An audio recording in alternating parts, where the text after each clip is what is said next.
Good morning, everybody. Thank you for finding the time and coming along to our event this morning. As you say, the meeting will be recorded.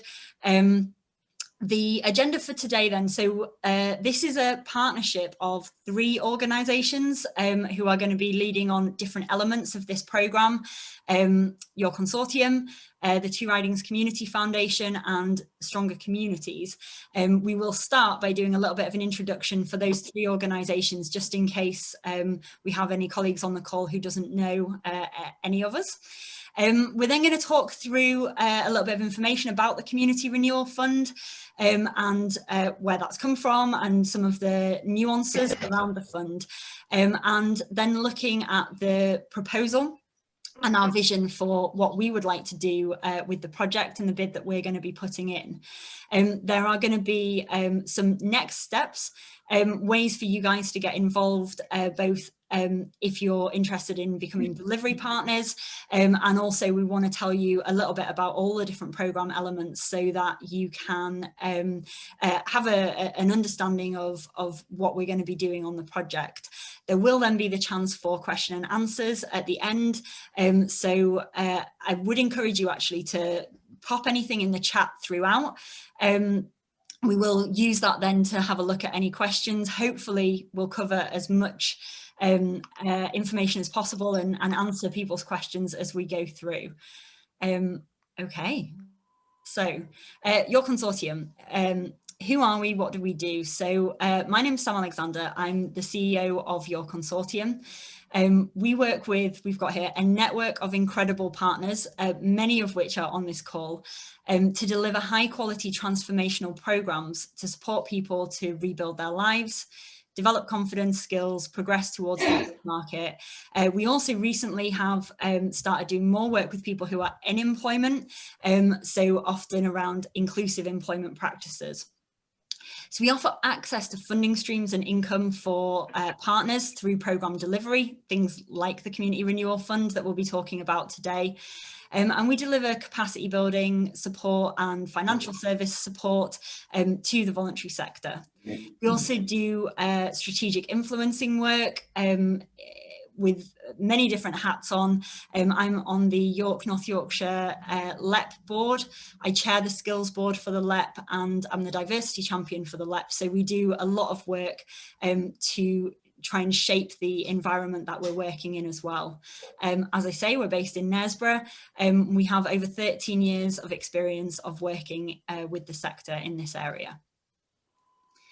So one of the things that is absolutely foundational for us is our values, and everything that we do is based on making sure that we are in line with these values. We are collaborative, so we want to be working in a really collaborative way. We do a lot of co-design, co-development with our partners and with our stakeholders, and we're really about sort of bringing people together and realising that we can do more by coming together than we can do individually. We aim to be empowering, so the programmes that are delivered through our partnerships are about empowering communities, about empowering individuals, about empowering the voluntary sector and organisations within it. We are fair, so we will talk through today the sort of open and transparent process that there will be for organisations that might want to deliver as part of this project, and there's always access for new organisations as well. We're not a kind of closed shop. We want to work with new organisations, different organisations, and create those access routes in. We're a mindful employer and we try and be mindful in everything that we do, in terms of our communication, our language, the way that we set things up and the way that we work with partners. We're pioneering, so we do new things. We're not scared to try something that's not been done before, to take a little bit of a risk on things, to realise that as the world is shifting around us and as things change, that we do need to move with that and we do need to maybe do things differently. And we're hopeful. So we want to bring that sense of possibility and potential into everything that we do. So I'd like to introduce now our other two partners who are delivering aspects of this project, and they're going to talk a little bit about their organisation and what they do. So I'm going to hand over first of all to Jan Garrell. Thanks, Sam. Good morning, everybody. I'm Jan Garrell. I'm Chief Executive of Two Ridings Community Foundation. And we're a community foundation. We're one of 47 across the UK. All geographies in the UK have one. And what we're about is engaging and mobilising philanthropy in all its shapes and forms to support local charities, and in our case, in our region of York, North Yorkshire, East Riding and Hull. So essentially we try and get people to donate to local projects in our region. We're very mindful that lots of organisations we work with don't have a lot of fundraising, marketing, major donor fundraising capacity, and we try and do that for you. For example, in coronavirus, as well as bringing in £1.5 million from national funds, we also raised another £1.5 million locally. So that's what we try to do. We try to bring that money in, and we work through mainly a grants programme, but also Confident Futures, which I'll talk about in a minute. So what we do, we work with funders, people like businesses and individuals, and we also try and broker in-kind support as well. And we've got some really good examples where people may want to give funds, but they might also want to give time and other equipment. And we work with lots of groups in the region to try and advocate for the issues. I'm a member of the Yorkshire Funders Forum, and we're constantly talking to national funders about giving more into our region, because we do know, particularly North Yorkshire, I would say, it's a large area, it's got some real challenges, but perceived perhaps by many funders as having less challenges than other areas. And we're constantly trying to make the case for our region. We did something called the Yorkshire and Humber Funding Ecology Research back in 2019 with the lottery, which we're doing again this year, because that proved that national funders underfunded our region. So we've got some ability to try and change that. And we try and support groups, not just by grants, but by giving advice and support about applying to other organisations. And we've also, in the last couple of years, we've invested time into our leadership programme, which is currently just in Hull and East Riding, called HEY, the Hull and East Yorkshire Confident Futures. And that's primarily aimed at leaders of charitable organisations across the social and cultural sector, because we believe that great organisations are led by people like you who are great leaders, and that's really important to invest in that as much as we invest in projects and activities. I think I'm now handing over to Marianne. Wow, seamless. Good morning, everybody. My name is Marianne Jackson, and I lead a programme called Stronger Communities, which is a North Yorkshire County Council programme, although we're funded through public health funding. So we've been around 6 or 7 years. It still only feels like about 12 months. And our role at the County Council is to develop relationships with the voluntary and community sector and the wider community. And we were born really out of the cuts to public spending, and the County Council took the position that they wanted to fund capacity within our communities in order to protect some of the really valued services that potentially would suffer as a result of cuts to public spending. So I've got a smallish team, and we work across the county. We've got a manager in each of the 7 district and boroughs of the county, and it's really to identify what the ambition of communities is, and to put in the support that's needed and the scaffolding that allows communities to realise some of that ambition. And often that is acted through our voluntary sector partners, although not exclusively. We've recently developed, well, just before the virus hit, we were about to launch a 10-year strategy, and it's had a slight delay because we want to take the learning that we've experienced over the last 12 months. But it's called People, Places and Power. And basically the power bit, we really debated as to whether we use that word. In and of itself, it is a very powerful word and can evoke certain responses and emotions with people. But we feel really strongly that in order for communities to really be effective, to take social action in the places that they live, that there is a responsibility with the statutory sector to cede some of that power and to get out of the way often in order to allow communities to act and to get local people involved in doing things that can improve both their community well-being and their individual well-being.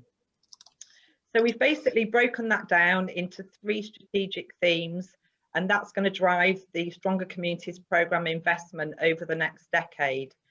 And in terms of the size of our investment programme, it's something around £500,000 a year that we invest in communities in the voluntary sector. So the first one of those themes is building community capacity. The second one is narrowing the gap. And what we mean by this is, because we've got a finite resource, that necessarily means directing that investment to some priority areas where the inequality gaps are the greatest. And the thing that underlies all our work is community-led, place-based social action. Next one.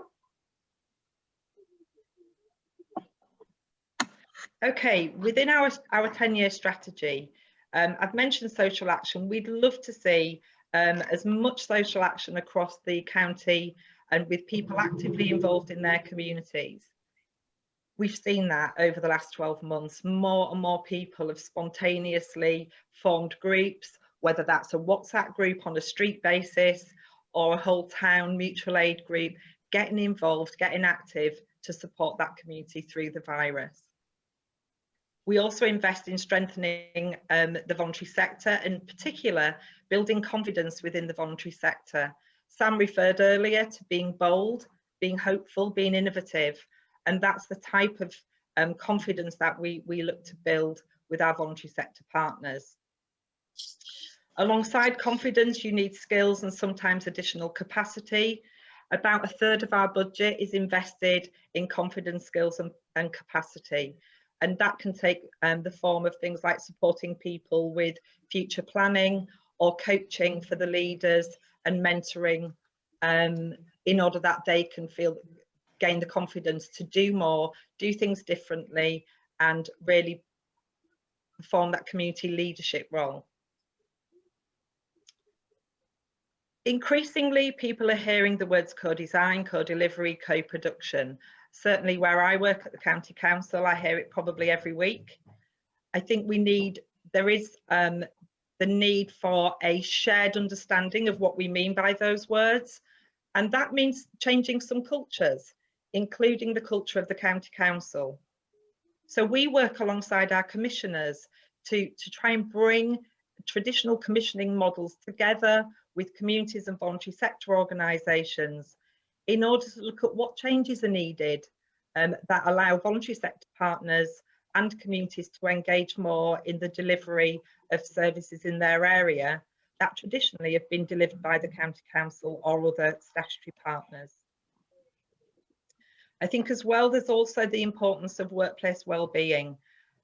One of our big outcome areas is prevention, and our employers have a massive role to play in improving people's well-being and preventing their well-being, particularly their mental health, deteriorating. Somewhere that we haven't done a lot of work with is working with businesses, but we see a much greater role, and I think part of what the Community Renewal Fund in its wider sense can deliver is bringing businesses into that discussion about contributing to the social well-being of the county by exercising their corporate social responsibilities. And it would be great to see programmes coming through the Community Renewal Fund that address some of that. Brilliant. Thank you, Marianne and Jan, for those introductions. And we will be coming back to both Marianne and Jan later on in the presentation to hear about the areas that they're going to be leading on. But before that, I want to talk a little bit about the Community Renewal Fund and just do a little bit of an overview. I feel like I have heard about this fund incessantly for the last few weeks, so apologies if any of this feels like, yes, we already know all of this. I know there will be people on the call who probably have heard less about it. So in terms of the Community Renewal Fund, it is a national fund that is going to provide £220 million of additional funding, and it's about helping us to prepare for the UK Shared Prosperity Fund. So this is the fund that is going to replace the European programme, this fund is a short-term fund that's around supporting preparation for that. So it aims to support people and communities most in need across the UK, to pilot programmes and new approaches to developing skills, communities, infrastructure, local business, and supporting people towards employment. It's hugely broad. There are so many things that could be done through this fund, and lots of different sort of areas. There's lots more guidance if people want to know more about the fund. Some of the key bits of information. So one of the things that has been done as part of this process is that the government have identified 100 priority places. So these are the places where they are particularly keen to see projects. There is a scoring nationally that kind of skews towards the priority places, to make sure that there are investment in those places. And in our region here of York and North Yorkshire, there are 2 priority places which have been identified, which are Richmondshire and Scarborough. All of the other North Yorkshire districts are also eligible to apply for the fund, and we will also be separately putting in an application to City of York Council, who is acting as the lead authority in York. North Yorkshire County Council are the lead authority for North Yorkshire and all of the districts within it. So we're going to be submitting 2 bids. A lot of what we're going to be talking about today is going to be things that will appear in both of them. You will notice that York has not been identified as being one of the priority places. However, City of York Council are still interested in receiving applications from us. So we will be putting in a sort of mirrored bid in York as well. So if you deliver in York, we would also like to hear from you. I'm aware that we have some colleagues who are not based in York or North Yorkshire. I'm not actually sure what the situation is in our neighbouring regions. So this doesn't cover East Riding. Any bids for delivery in East Riding would need to go to East Riding Council. However, if you are an East Riding based organisation, but you deliver some of your work already in North Yorkshire, or you have an existing footprint here, you don't have to be based in York or North Yorkshire. It's just that the delivery would need to be there to come through the bid that we're doing today. There are going to be loads of applications going in for the Community Renewal Fund. So this is our collective application. The 3 organisations you've already heard from are going to be putting in. It may be that you've got an amazing idea about community renewal, that you kind of feel like, oh, it doesn't quite fit here. There are going to be, there will be other lead bidders, there'll be other partnerships that are going in as well. So what we're going to be talking about today is just our one.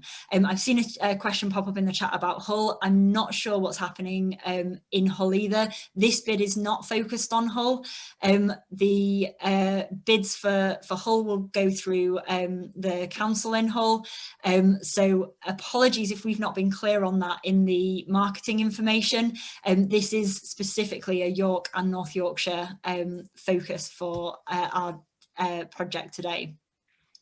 Timescales that are relevant for everybody on the call. We have a deadline of the 7th of May if you would like to be a delivery partner as part of this programme, and we're going to talk more about that in the session. We then have a deadline to get things to North Yorkshire County Council by the 13th of May. So we've tried to give you as much of the time that's left as we possibly can. We're going to have quite an intense couple of days before the 13th, pulling all of that together. North Yorkshire County Council then will be submitting all of the successful bids to government nationally on the 18th of June, and we will then sort of find out the result of all of this by August this year. I just saw a message there from Jackie that she's going to be leaving because York and North Yorkshire is not her delivery area. That's absolutely fine. Thank you for joining us this morning. Okay, so the other thing actually that we'll cover on here. So our vision, so this program that we're pulling together, we're calling it the Step Change Program. It's about being able to make a step change in the way that we are doing delivery, a step change within organisations, so that we're ready for the UK Shared Prosperity Fund.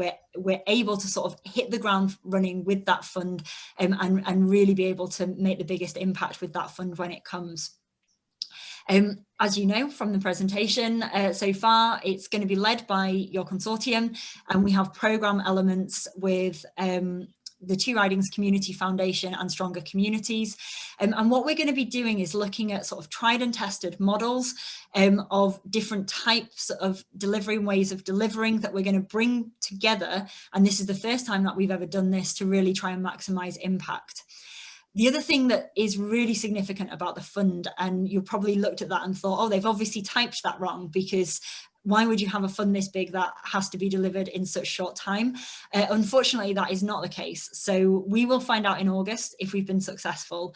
Delivery needs to be able to start in September, and all delivery needs to be finished by March next year. So we are looking at a kind of 6 to 7 months delivery window. Wow. I recognise that is going to be tight and that might make it feel for organizations, you know, we just wouldn't be able to turn it around in that time, and that is obviously absolutely fine. But if you are looking at that and thinking, actually, I think we could do something meaningful in that amount of time, then stay on the call.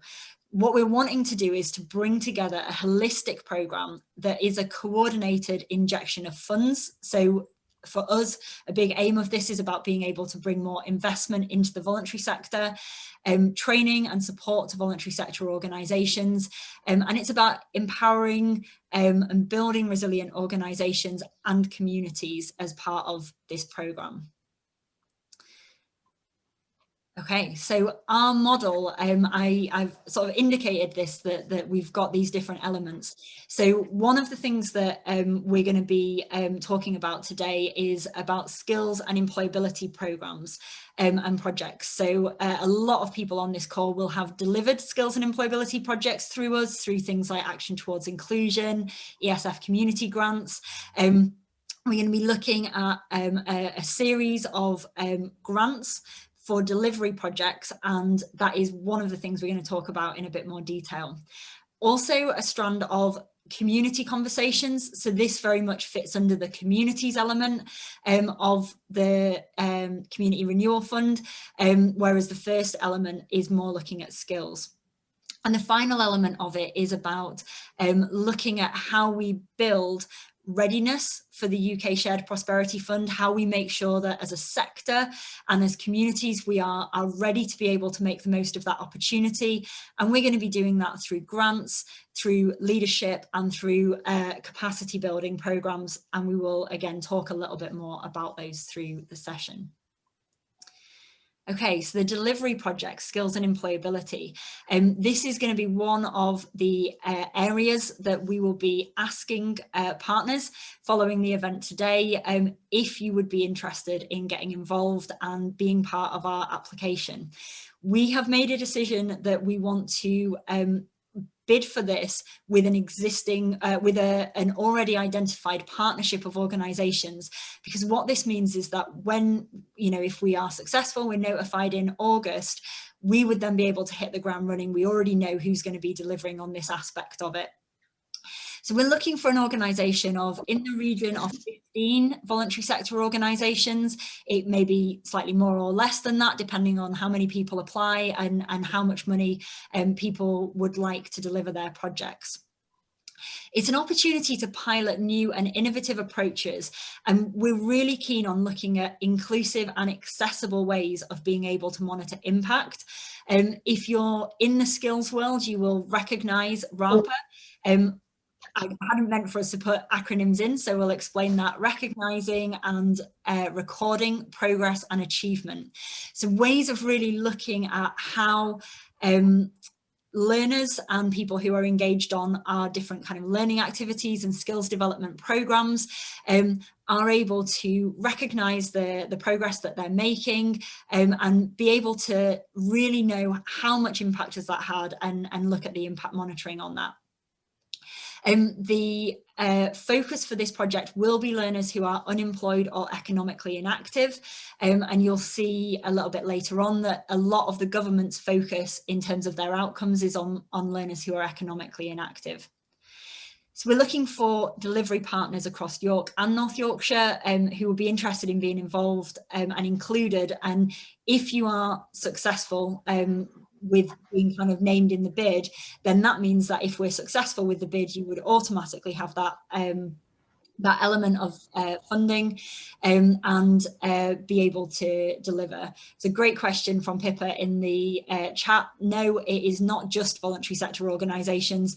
It is predominantly voluntary sector that we work with, but any organisation that's doing community-based learning, skills, employability activity from the private sector, from public sector, from further education is also eligible to apply. We'll make sure that that's clear in the guidance. They're going to be 6-month projects. We're looking to be able to start as soon as possible in September. That everything has to be delivered and all of the evaluation has to be done by March. And we have set an upper limit for the budget on that programme of £20,000. So the application form that will be released this afternoon, it is almost finalised now, will allow organisations to bid for up to £20,000 to deliver one of those projects. So the government have already identified in their guidance that they've put out about the Community Renewal Fund some specific outcomes with a kind of outcome indicator and then a definition of what that would do. You'll see at the bottom of this slide here that there is further guidance due to come out. So this is not an ideal situation to be in, that we're sort of asking people and the government are asking people to come forward with ideas, and we don't yet have all of the information and all of the guidance. So further information is going to be released as the sort of on the monitoring, on outputs. There are apparently going to be some more outcomes coming. Late spring is the guidance that the government have given there, so your guess would be as good as mine in terms of when that will come out. But what we do have is some existing outcomes that they have already identified and is in the published guidance. So outcome indicators, this is about where people are at the end of the project that you're going to deliver. So are people in education or training after they've done your project? Have they moved on to gain a qualification? Are people who were not previously searching for jobs engaging in job search? Are people engaged in life skills support? So that's defined, as you can see on the screen, quite broadly, and economically inactive individuals who are engaging with the benefits system. So people who have delivered on these types of strategic programs in the past will be relatively familiar with some of this. I've noticed a couple of different things coming up in the chat about how this might work with organisations who deliver already on programs. So I'll address that while we're on this slide. So if you have a look there, the outcome indicates people in education or training following support, people engaged in life skills following support. This could be a programme of almost pre-action towards inclusion or pre-community grants. So if you're a delivery or that's currently delivering on any kind of employability programme, what you might find is that actually you engage with certain people who actually they're just too far away in terms of the support that they need. they're not maybe ready to be on a program that's absolutely focused on employment straight away, the Community Renewal Fund could actually be that initial engagement with people in a community setting, doing learning skills engagement activities. You will notice that there isn't an outcome indicator there of securing employment. So this is not a project that's about saying people need to get jobs and be in jobs at the end of this project. So it absolutely could sit alongside any other programs that you're delivering. Obviously we need to be careful with double funding, so you wouldn't have somebody being on both of them at the same time. You also, we will touch on this a little bit later, but the payment model for this and the way that payments are structured is going to be based on actual costs of staff. So if you have a staff member who their salary is already funded through something like a European programme, then you wouldn't have that staff member delivering obviously on this project. That would be double funding, but absolutely it could be part of a pathway for an individual, and this would work really, really well to be about that sort of engagement, community-based engagement activities. I see that there are being questions answered in the chat. One thing that is relevant is, yes, we will be circulating the slides as well. Okay. I will hand over to Marianne, who's going to talk through the community conversations strand of the programme. And this is another one where we are actively looking for partners that might be interested in becoming delivery partners for this. So I'll hand over to Marianne now. Thank you very much, Sam. Okay, when the Community Renewal Fund was announced,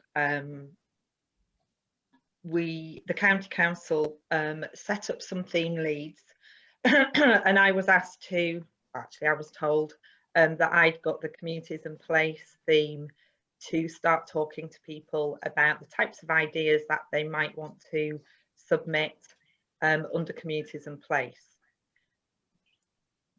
Community conversations and participative engagement was featuring really highly in the conversations and inquiries that I was receiving and having.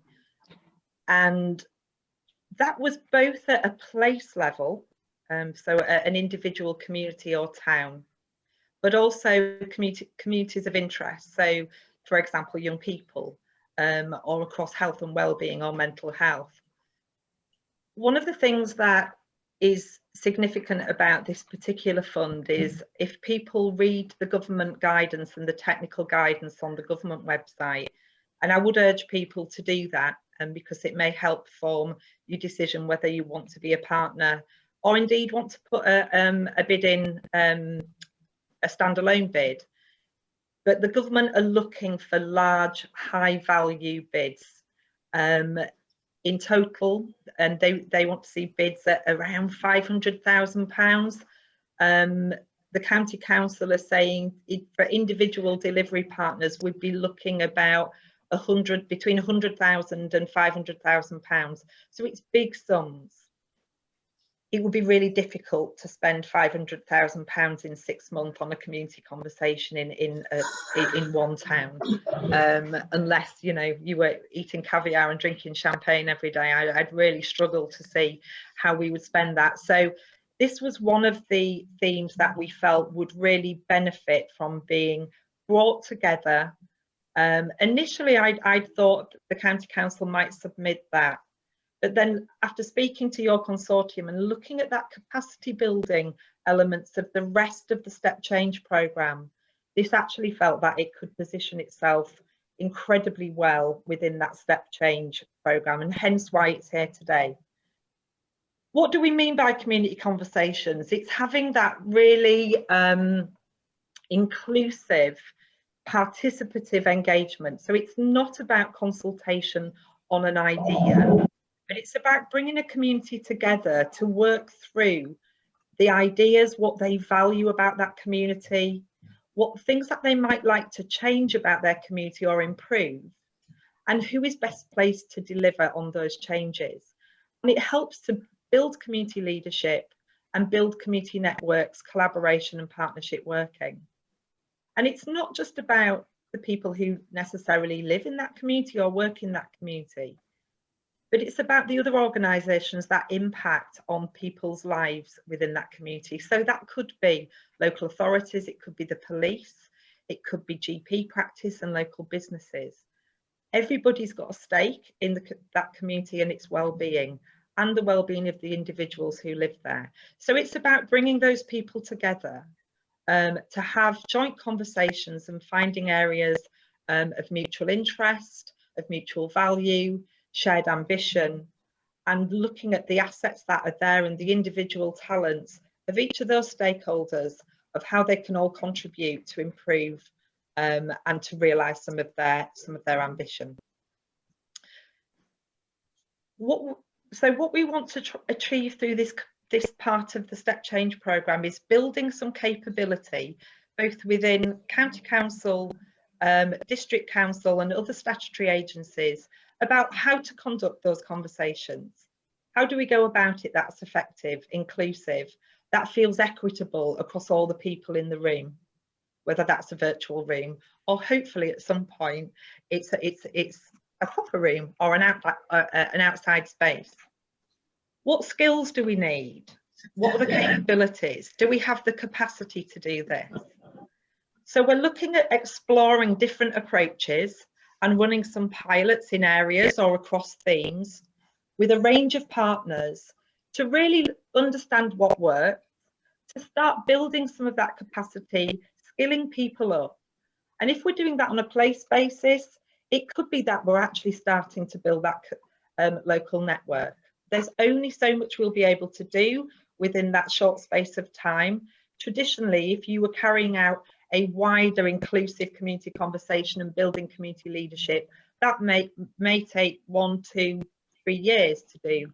So this is really about looking at some different approaches and giving people the opportunity to try things, to learn new skills and to build their confidence. As I mentioned earlier, when we're thinking about inclusive conversations, and so this is engagement, it's looking at, if we take it on a place base, all the different things that make up a place, whether that's the environment, the high street, the standard of the open spaces, the number of open spaces, transport, job opportunities. There's lots of different things that build up a place.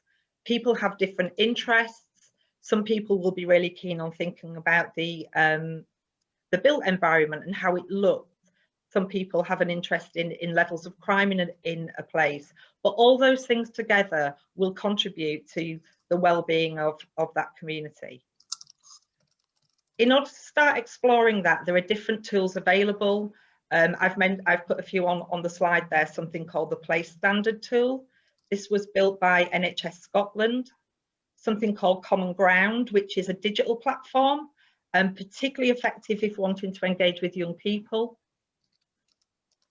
Something called Social Action Labs, which is led by an organisation called Community Organisers. There's the Community Wellbeing Index, Participatory Cities, lots and lots of different tools. So as part of this bit of the programme, we will be looking at partners to work alongside us to try out and to learn about some of these different methods of engaging in their communities. We'll be looking at partners from both the voluntary and the public sector. So this isn't just necessarily about voluntary sector partners, but also looking at public sector partners as well, who are maybe interested in skilling up their teams to improve their knowledge, skills and capacity to carry out this type of work.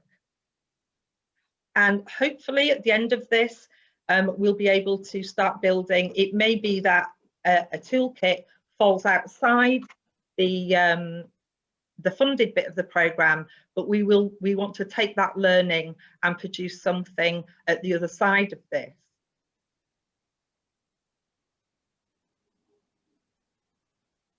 Just before we go on to leadership and capacity building, Sam, it might just be worth mentioning that the 2 priority 1 areas, Richmondshire and Scarborough, they are going to get an awful lot of competition.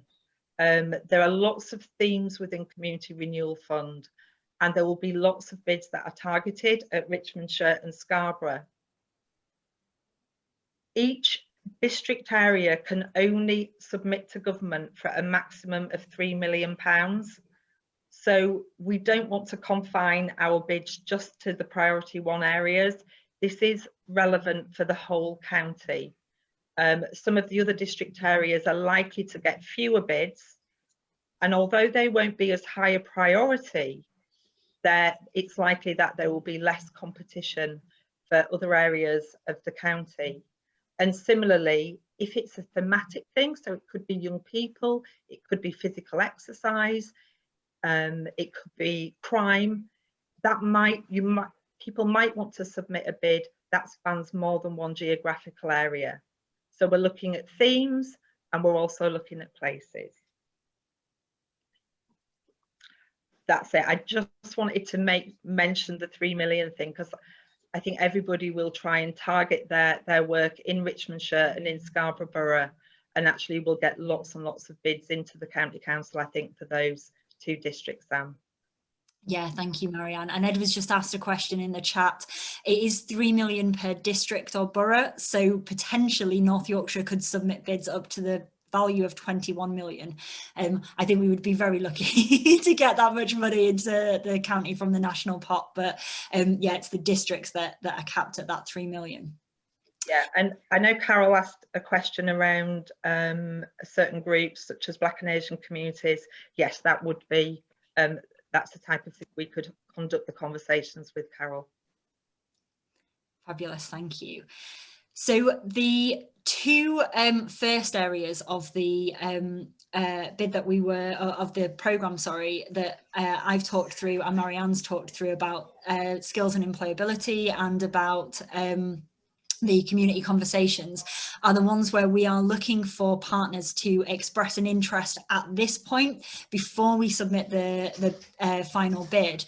And they're going to be the things that if you've got an idea that's kind of come from the project and the things that we've been talking about, that we're going to be asking for organisations to come forward and express interest on that. It is also possible for you to express interest in both. So if you think actually we want to do a learning and skills project and we want to do a community conversation or a couple of community conversations, there is going to be the possibility for people to bid in for both of those.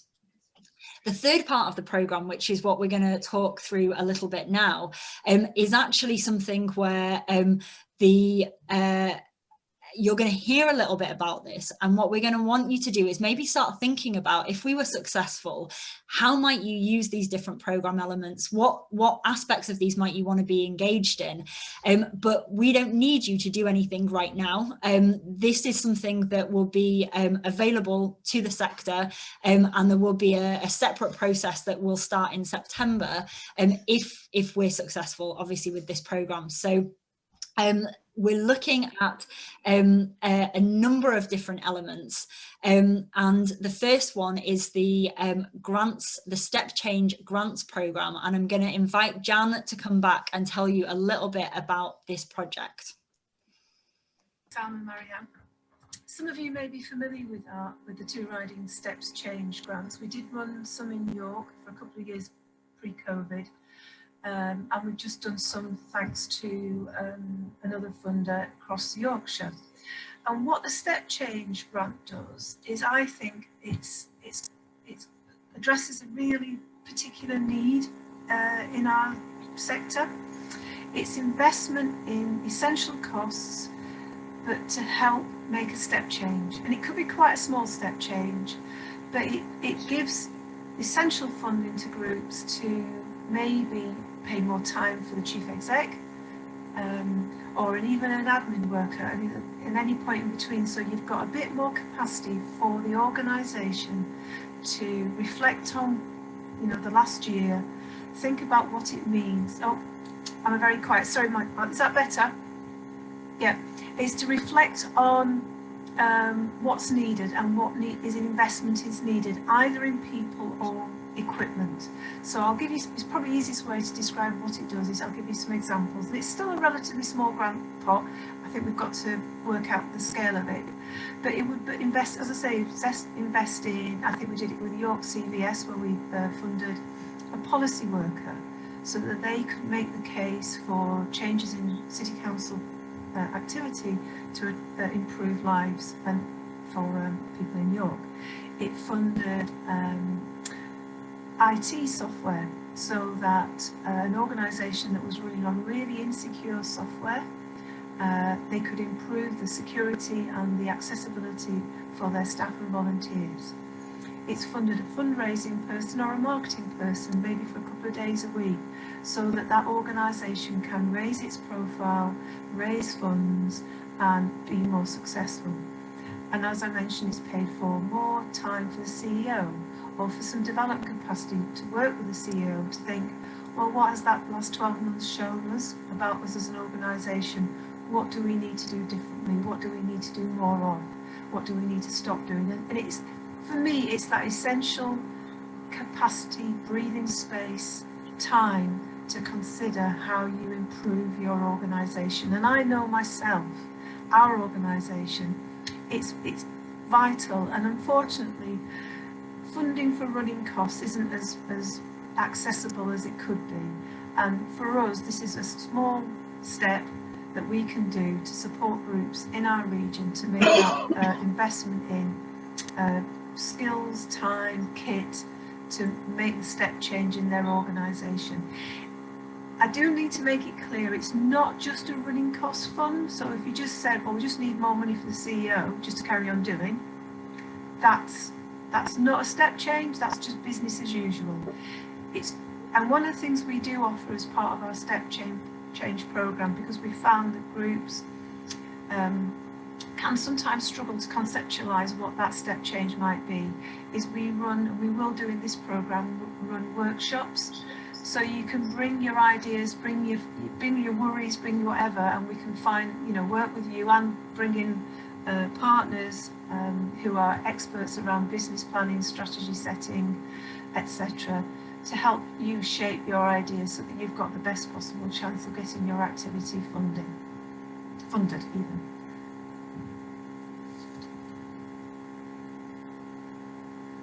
Do I now hand back over to you, Sam? Yeah, very briefly. Thank you, Jan. So the other elements of the step change grants leadership capacity building are two other programmes that will be available. So this is the part of the project that's really about us making sure that we are as resilient as possible as organisations and as a sector.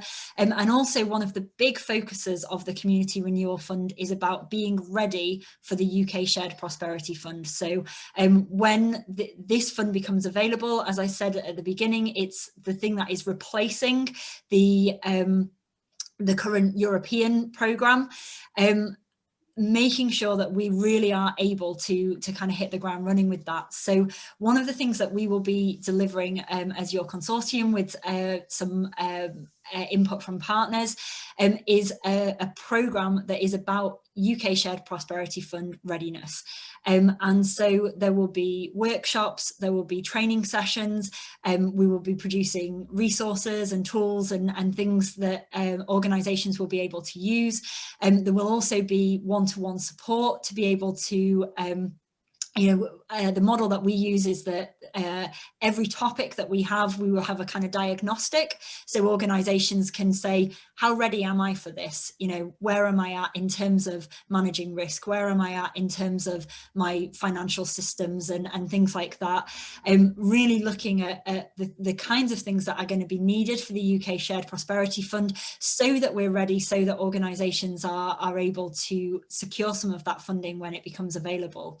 And so we'll be supporting with the creation of those, the diagnostics, end up kind of turning into a bit of an action plan of how organisations might need to be able to do that. And we're going to be building in some time in here and some expertise, so that if you end up with an action plan after you've come on a training course and you're kind of thinking, right, these are the 3 things that I need to go away and do in relation to risk or finance, or maybe even your kind of marketing and your communications, you will then be able to work with somebody who can help with that.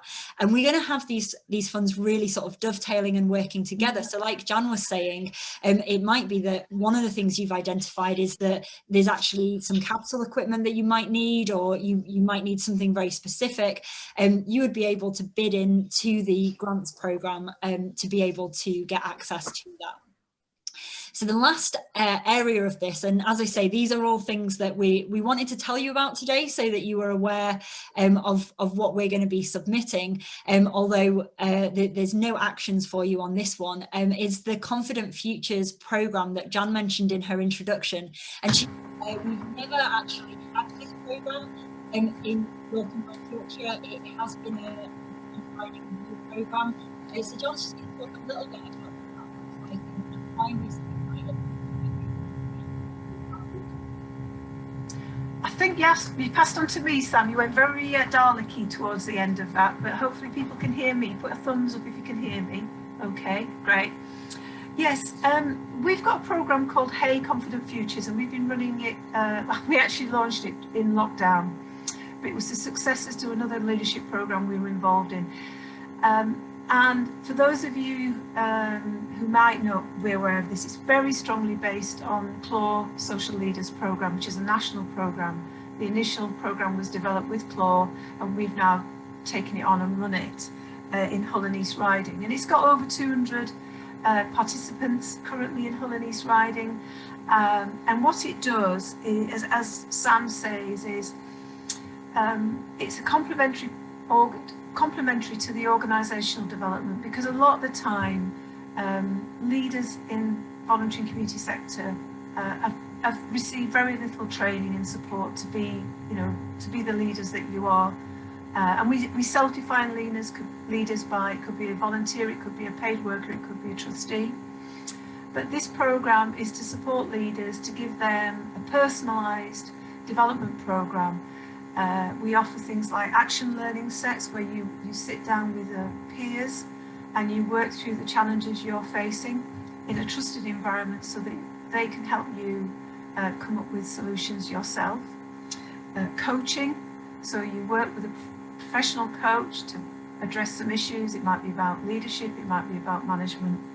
And then there's peer support through speakers.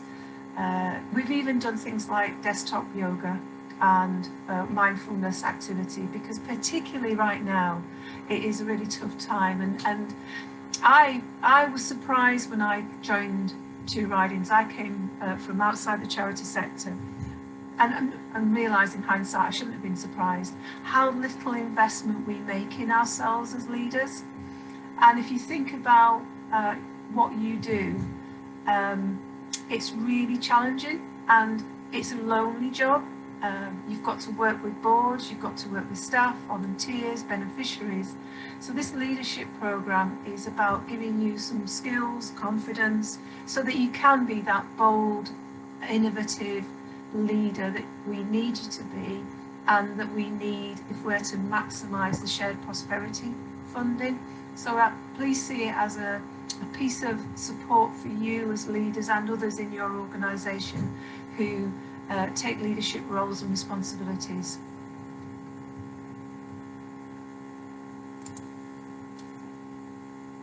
Hand back to. Thank you, Jan. Okay, so I'm aware that there is a lot of information there. I think the key aspects to take from that is that there are 2 strands currently that we're looking for partners that might want to be involved in, and then there's going to be a whole host of additional support, training, grants available, and things that people will have the opportunity and organisations can bid for. I want to talk a little bit about the main financial model for this that comes from government. So the way that government are doing these payments is that they will make 50% of the funding available at the beginning of the project, and 50% of the funding will be after the end of the project and after everything's been done, all the evaluation, everything that has all been finalised. We are asking you as part of the application form if that funding model would be okay for your organisation, or if that would be problematic. what North Yorkshire County Council have said really helpfully is that they want to make sure that nobody is prohibited from being involved in this fund who could have a really important role to play, and that they will be flexible about how cash flow works. So you will see later this afternoon when you sort of are able to have a look at the application form and the guidance that we've put together, that we have put a question in there to ask you about this model and this kind of cash flow approach. It's not scored. It doesn't go against you if you say, nope, we couldn't do that. We would need to have more of the funding up front. This is just really a way for us to start collecting that information so that we have a coming from a place of knowledge. I suspect that we will be wanting to go to North Yorkshire County Council and say, we wouldn't be able to cash flow it in this way. There isn't as much information sort of published from City of York Council, but I'm sure that because it is part of the government's guidance, is that this fund should be accessible to everybody who could deliver it, that there may be the opportunity for us to look at a different model in York as well. The other thing that is worth just reiterating, and I touched on this earlier with the financial model, is that this is an actual cost programme. So this is I know there are lots of colleagues on this call who have delivered on these kind of programmes and this kind of payment model through the European Fund, but there will need to be quite good financial systems within your organisation to make sure that you're able to sort of identify who's doing the delivery, how much of their time is being spent on the delivery, and there will be a need to submit evidence of that as part of the your claim for this funding. So we will be providing more information about it. It's in the guidance document, and we're working off the government's guidance, and what they're saying is that they will need to have evidence of time spent on the project. They will need to have evidence of all of the costs, including the salary costs, and that does include that it's come out of the bank account. So there probably will be a need for defrayal evidence,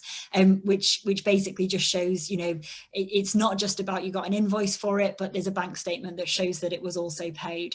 It's a little bit frustrating for me in a way, because a lot of what I was sort of hoping when I first saw the information about this fund is that this element of it might have been a bit more light touch than the kind of predecessor, the European programme. But I really wanted to make sure that people were aware of that when you're considering if you either want to come in our project, or like Marianne said, you can anybody can submit a bid for this if you feel that you've got the capacity to do it and you've got a project that's large enough in its own right. But just to really be mindful that there won't be a lot of time to get systems and processes set up, and there will be a need to have really strong financial systems and processes as part of this. Okay, so we are looking for delivery partners to deliver across York and North Yorkshire who would like to be included in our bid. So we have an expression of interest form which has a guidance document. So we always make sure with this that we do an event so that we can explain the context, have an opportunity for question and answers.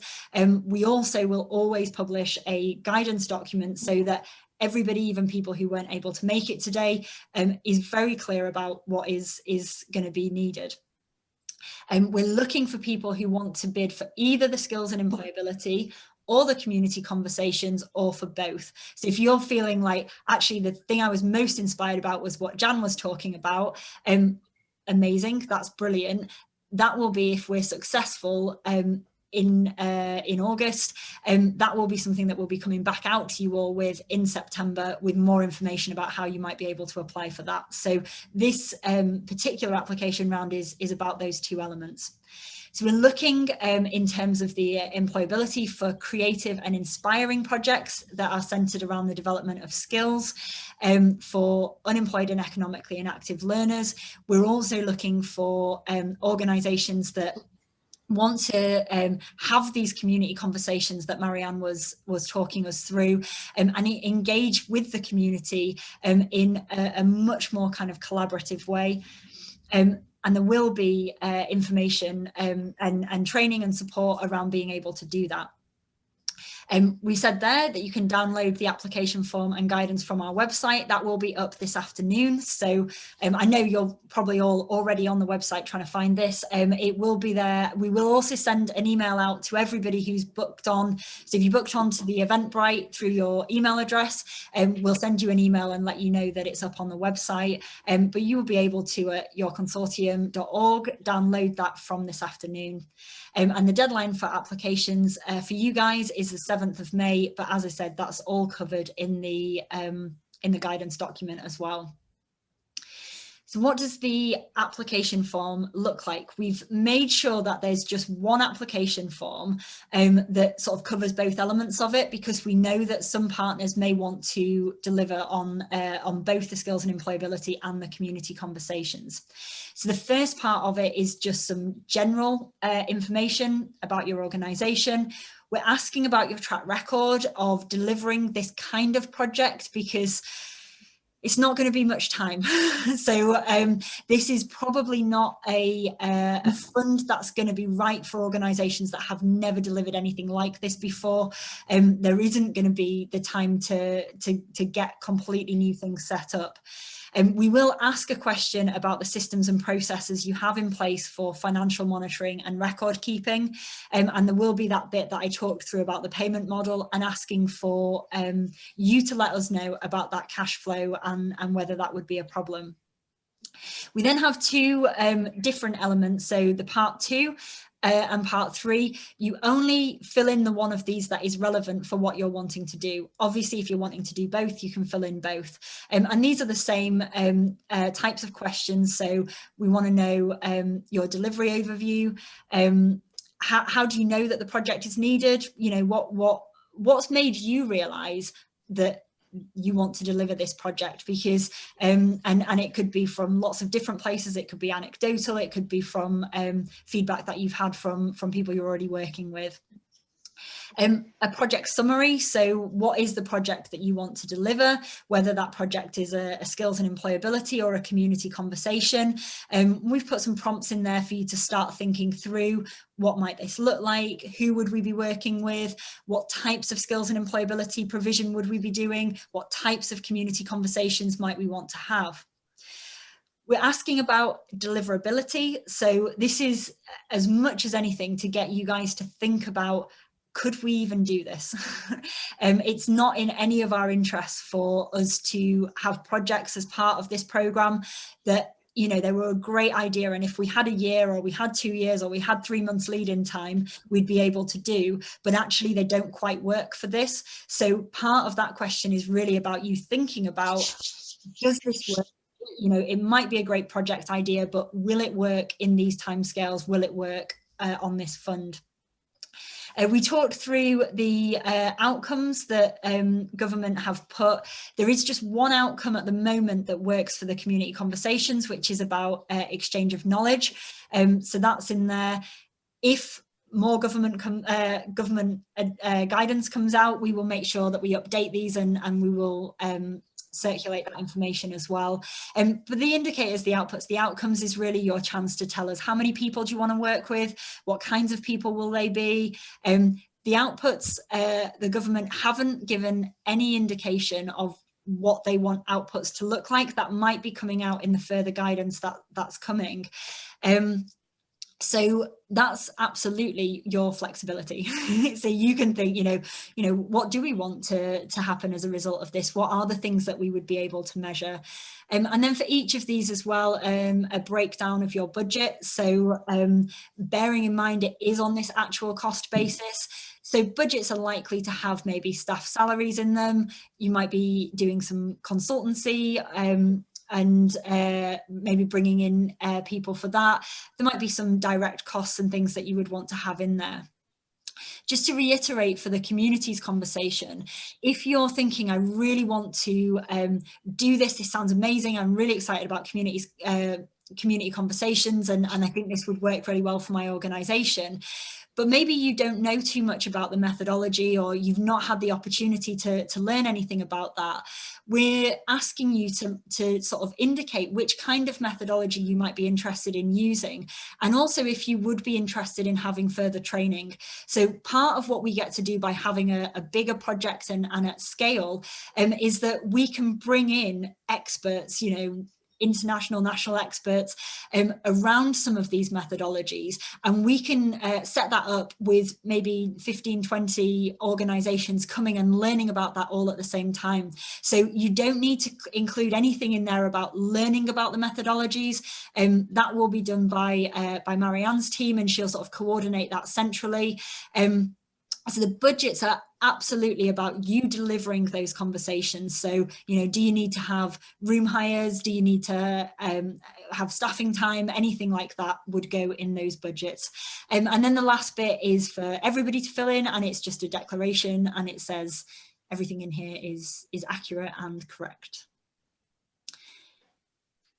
Okay, so next steps. What happens after that? So we have a fair scoring process. We always will say on the application form and in the guidance which of the questions are scored, which of the questions we're just asking for information. And we will then go through and we will score out of the number of marks every single one of the applications that we receive, both for the skills and employability and for the community conversations. And we will let you know if you've been successful. We'll let you know if you're in our application at the point that we submit that. We're going to keep developing, shaping and creating our step change programme. So listening to partners and colleagues about what's needed. This has been, hopefully you can see with the range of different speakers from different organisations, a very collaborative process to date. And we're really keen that we're going to continue with that. What we haven't put in here actually is spend a very, very intense 4 days writing these bids after we've had the applications in from you. That's not quite true. We are able to start on a lot of the sections of the bid before we hear from you guys. We wanted to make sure we gave you as much time as possible to really sort of work up your ideas and to think about what they are. We will then be submitting the applications to the 2 local authorities who are leading on these. My understanding is the City of York Council one might be a little bit later than that, but we are working to have both of the applications ready by Thursday the 13th of May when they'll be submitted. And then the 2 councils, North Yorkshire and City of York, then have a little bit of time before they submit the applications. It goes through their due diligence process, and then they'll submit the applications to government. Then it goes into more of a kind of scoring at government, and we find out if we've been successful in August. Okay. I am aware that there has been a lot of information. Thank you all very much for your kind of patience as we've been going through that. I know that there have been some questions in the chat that I think as speakers, we've been sort of answering some of those as we go along. And I know that Hannah had put in an answer to one of those. If I could ask any of my kind of your consortium colleagues on the call, if there are any questions that you can see that have been missed, if you could just let us know what they are. This is also the opportunity for you to ask any questions. So you can either do that in the chat, or you can pop yourself off mute and ask a question. I haven't got enough faces to be able to, on my screen, to be able to see people having their hand up. So any questions that have not been covered that anybody would like to ask? There's 2 in the chat, Sam. Okay, go on then, and we'll start with those. There's one from Fiona that says, is participation in this likely to be setting some of the groundwork for future shared prosperity funding bids? Yes, absolutely. So that is the vision, I think, from government of why they've put this programme together, is that they want to make sure that they're able to sort of trial things, test different approaches. We also didn't cover that there will be a full evaluation of every aspect of this project, and that evaluation will also feed into the shaping of things in the future. So we get the opportunity through this to test some things, to see what works, what doesn't work, and then we're going to be able to link sorry, I saw another question pop up and it completely interrupted my thought process. That learning, absolutely. What might not happen, and this hasn't been clear coming from the from government, is that a lot of the European programmes that are currently delivering are delivering to 2022 and maybe even into 2023. My understanding is that the UK Shared Prosperity Fund does not start on the 1st of April next year.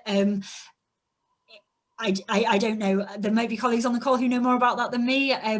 I don't think that that's going to be possible. So as much as this is about readiness and preparedness, it's not saying set something up, deliver it to the end of March, and then from the 1st of April, it's all going to switch into the UK Shared Prosperity Fund. I think this is going to be more of a standalone project where we test some things, we learn some things, we do some evaluation, we feed that in to the shaping of the UK Shared Prosperity Fund. But there is probably going to be a gap from this project finishing, which is frustrating with things like community conversations because you want to be able to keep them going. Okay, there's some more questions that were popping up. I think Rob had asked about how it would work alongside ATI. So we need to be very careful, not just for action towards inclusion, but for any other provision that people are delivering, that we're not double funding, we're not doing one activity and claiming it through 2 different kinds of funding. We also need to be very clear that if a staff member's salary is funded through an existing funding stream, like a European programme, that it's not being also funded through this project. However, if you want to do different activities that you can't currently do through a programme that you have, so it might be action towards inclusion or something else, and you have identified that actually it would fit really well with the Community Renewal Fund, you could do that. You could do something where, like I said before, it could be with participants where actually existing projects are not quite right for them. There is a very strong focus in Community Renewal Fund, you'll have seen on the indicators, for people who are economically inactive. And I know we've had feedback from a lot of ATI partners to say that actually there are some people where, because ATI is fundamentally about employability, it's just not right for people. They're not ready for that kind of programme. Community Renewal Fund would absolutely work for people and learners who are in that situation, because as we sort of covered, there's not specific employment targets for this. So that is one of the ways that I would see that would fit together. Rob, has that answered your question, or was there something more specific that you were wanting to know there? I don't know if he's typing, he's going to speak. Sorry, yeah. Yeah, thanks, Sam. Partly that was about next door just starting drilling when you were explaining it. So I had to move rooms and lost a bit of connectivity and stuff. So that's good. I think in terms of ATI, as I understand it, it's a similar process in terms of paying for actuals. So I think that probably minimises the chance of double funding, because obviously you've got to demonstrate, you know, that where the money's being spent. So yeah, I think that's fine. So yeah, I think in terms of how they might fit in terms of appealing to different audiences as well, yeah, that does make sense. So thank you. Brilliant, thank you, Rob. I see that Mark has asked about when we talk about voluntary community sector, does that cover social enterprises like community interest companies? Yes, absolutely. And as we'd already covered, this is not, certainly in terms of the delivery, both for the community conversations and the skills and employability, it is not limited to just voluntary sector organisations. We're interested in anybody who is engaging in the community who would be interested in that. There might be some more restrictions on the fund that Jan talked about, the step change grants, might have more of a specific focus around voluntary and community sector, but again, that will include social enterprises. Okay. Did you say there was another previous question that was unanswered? Yeah, so it was asking about, can partners subcontract any work to bring in extra capacity and or expertise? Obviously the delivery timescales make recruitment a challenge. Yeah, absolutely. That's fine. That is an eligible cost. And for those of you who have spent a lot of time working in European programs, one of the big changes actually with this is that it is not subject to the European procurement rules. So it's unlikely that you would go over the £25,000 limit anyway in a 6-month period. But in terms of that, you just need to demonstrate that you followed your own procurement process in how you've identified partners that you would work with, but that there isn't as much restriction in terms of working with freelancers and consultants. So yeah, that's a great question. And I anticipate that across the country, lots of people are going to have to, lots of organisations bidding for this will be delivering with a blended model of some sort of salaried staff and some that would be on more of a freelance basis. Austin had put in the chat actually about there isn't information about the Community Renewal Fund for East Riding, and as sort of rightly said, it's not been identified as one of the priority areas.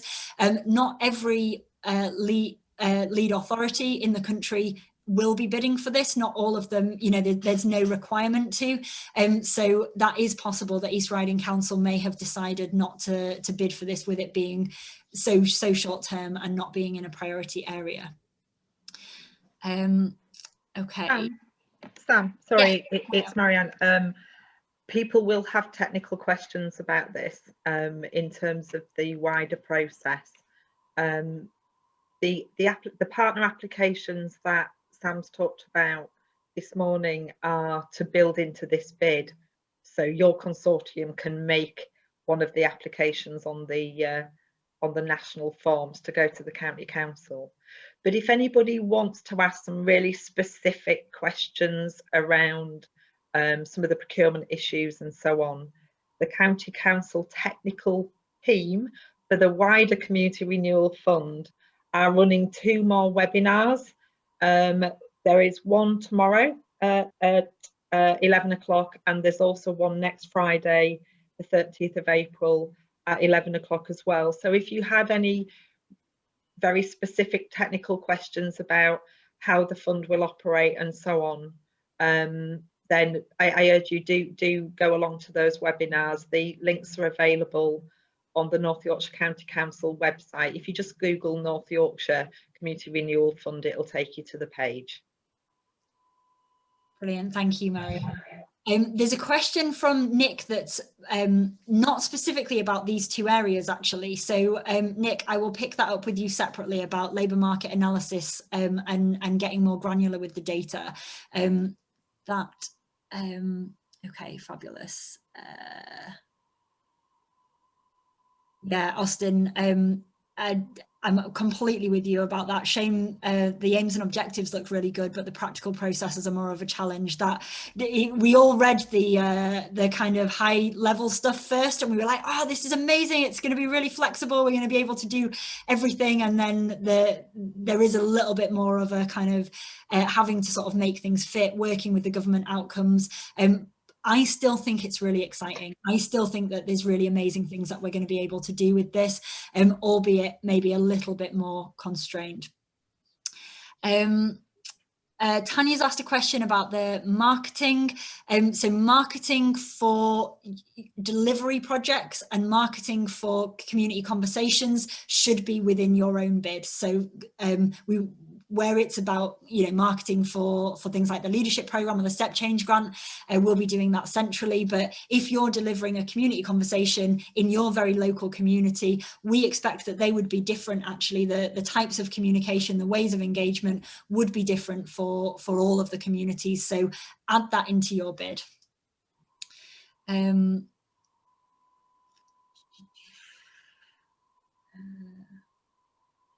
Tom has asked about discussing ideas for the call. Tom, are you wanting to discuss that as part of this, or have that as a separate conversation? It can be part of a separate conversation. It was just more that, you know, if we've got ideas about something that we want to do, are we able to kind of talk to you about it before we put a lot of time into the application? Yes. All right. Okay. So this is So in one of the ones that you might be looking at, yes, that's fine. We have put in the guidance document that Emma would be the first point of contact with that. So she's you made the document, Emma, you put your email address on it. We'll have a little bit of a think about that of it might be that actually there is even a benefit in us trying to put together another like kind of event like this, maybe where people want to come and do some other different things. So we'll give a little bit of thought about what the best way of doing that is. We are obviously also constrained on capacity. I know Marianne, as the lead for communities, is pretty much hearing from different people on a kind of daily, if not hourly basis. She'll probably have 5 more by the time she comes off this call. And I guess it's about us saying that the Community Renewal Fund is not going to fix everything. It's not going to be all things to all people. This programme is fairly targeted. So this is about skills and employability, community conversations, and this sort of step change capacity building in the voluntary sector. There are loads of other things that can be covered as part of the Community Renewal Fund that aren't part of this bid. We might be able to direct you to other leads. So as Marianne said, she's the lead for Community in Place. There are leads for things like zero carbon and like low carbon and sustainability and things like that. So if what you're wanting to do through the Community Renewal Fund doesn't fit within this programme, we're probably not the best people for you to speak to, because that's what we're looking for. But we will do our best to be able to refer you to other people that might be able to help. Any other questions that I have not covered? No, I think that's them all, Sam. Oh, that is amazing. We might even be finishing with 5 minutes to spare, so everybody can go get themselves a drink and have a comfort break before whatever they're doing at 11 o'clock. I just want to say a huge thank you to Jan and to Marianne for well, being involved in the programme, for all of the work that's gone into getting us to the place that we're up to today, for joining us on this call, and we're really, really excited about this. I would also like to say a massive thank you to Hannah and Emma, who I didn't introduce, who some of you will know, 2 of our programme managers at your consortium, who have done a huge amount of work. This is Hannah's beautiful presentation. You will all be downloading Emma's application form and guidance later on today. It has been tight timescales. There's been a real team effort involved in this. And huge thank you to so many of you for coming along at short notice. Hopefully this is a sign of there being a lot of energy and enthusiasm and excitement for the programme. And just thank you very much for coming and for your questions, your engagement, and have a brilliant rest of your Thursday. Take care, everyone.